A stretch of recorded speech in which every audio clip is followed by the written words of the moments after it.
Ok, je vais continuer la dernière partie. Donc une brève présentation sur le réseau LAN, donc les équipements et les protocoles, comment ça marche. Voilà. Donc quelques notions du LAN pour voir comment ça marche. Ok. Donc on va avoir quelques définitions. Enfin, définition des autres, on va les lire, on va les développer, d'accord. Donc il y a le modem OSI, la norme Ethernet, le câble RJ45, le hub, le bridge, donc le switch, donc c'est concentrateur, le pont et commutateur, le routeur, routage, donc routage, pardon.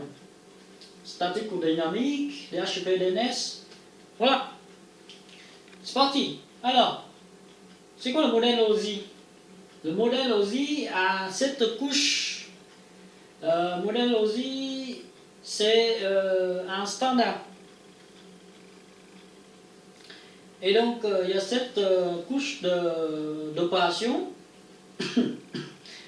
Donc, du plus bas, c'est le physique. Après, data link, network, transport, session, présentation, application. Ça veut dire quoi ça? Ça veut dire que ici, là, ça c'est la partie gérée par l'ordinateur ou les équipements semblables. On va dire tout sont les ordinateurs plus ou moins dans les configurations différentes et fonctionnalités différentes, mais on va les considérer comme les ordinateurs. Donc,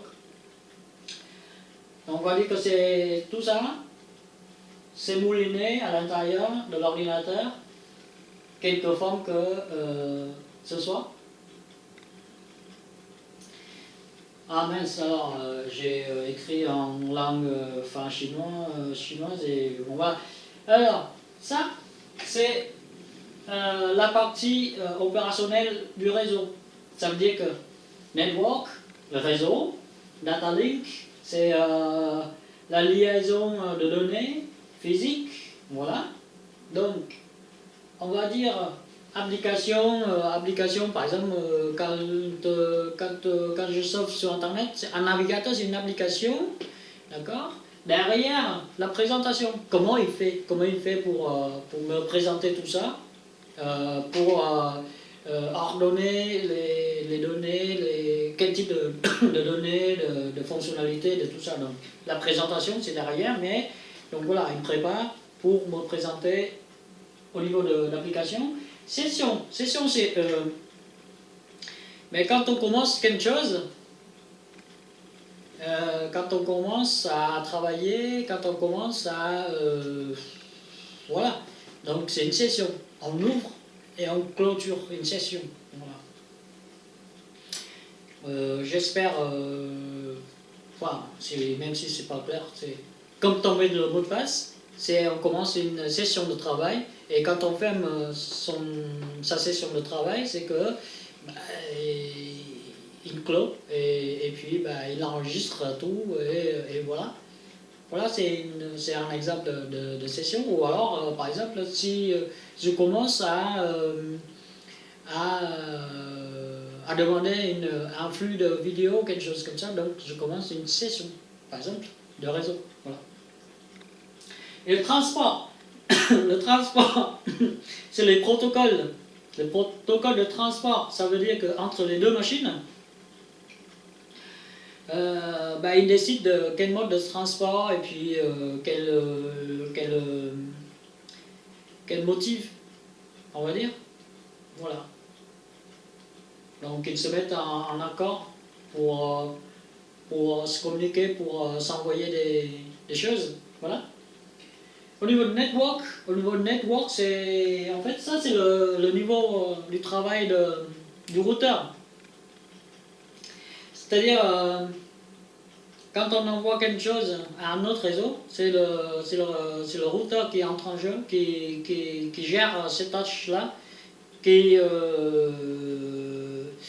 voilà, qui s'occupe de ça, d'acheminer des paquets entre les réseaux. Et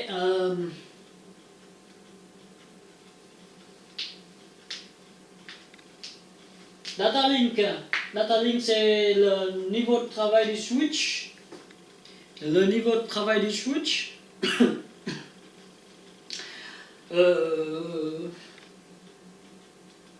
peut-être on va en détail pour expliquer. Mais là, on peut dire quelques mots. C'est un switch, c'est un pont multiport, un pont avec plus de ports. Et puis ça, le switch réduire le domaine de collision. Alors que le niveau plus bas, c'est le hump, c'est le concentrateur, c'est la concentration de tout là, c'est la convergence. Le niveau du câble aussi. Le hump, c'est en fait, c'est un package un package de câbles en fait. C'est tous les câbles se rassemblent, se lient. Donc, et là, c'est le domaine de collision. Donc ça broadcast. Donc voilà. Et donc ça crée la collision. Donc, alors, comment on fait? Par exemple, si j'ouvre une application de mail, par exemple, derrière, il y a l'application qui présentait tout ce qui est à l'intérieur. Mais avant ça, il faut que je mette le mot de passe. Donc j'ouvre une session et mon application commence à demander de télécharger ou d'envoyer les mails. Donc c'est entre mon ordinateur et le serveur, ils se mettent en accord pour le protocole de transport, d'accord? Donc entre eux, ils s'identifient et puis ils se mettent d'accord à envoyer les choses. Donc ma machine, par exemple, elle demande au routeur de trouver la route, de faire l'acheminement de mes paquets au serveur et vice versa. Donc le serveur demande à son propre routeur de faire le chemin inverse. Donc là, ça c'est le niveau de transport. Donc il envoie les paquets ici et les paquets seront transférés. Et donc le routeur il fait son travail. Et puis au retour il remonte au niveau du switch, parce qu'en fait le switch fait la liaison entre le routeur et l'ordinateur en fait. L'ordinateur et donc en fait il monte là et c'est le switch qui fait la sélection, c'est quel port à quel port, parce qu'en fait mon routeur il est sur quel port du switch et ma machine est sur quel port du switch, et donc le switch il fait la liaison des deux ports, donc la communication, et puis ça se transporte sur le câble. S'il n'y a pas de hump, ça transporte sur le câble et puis ça remonte, voilà. Donc ça c'est un circuit. Ok.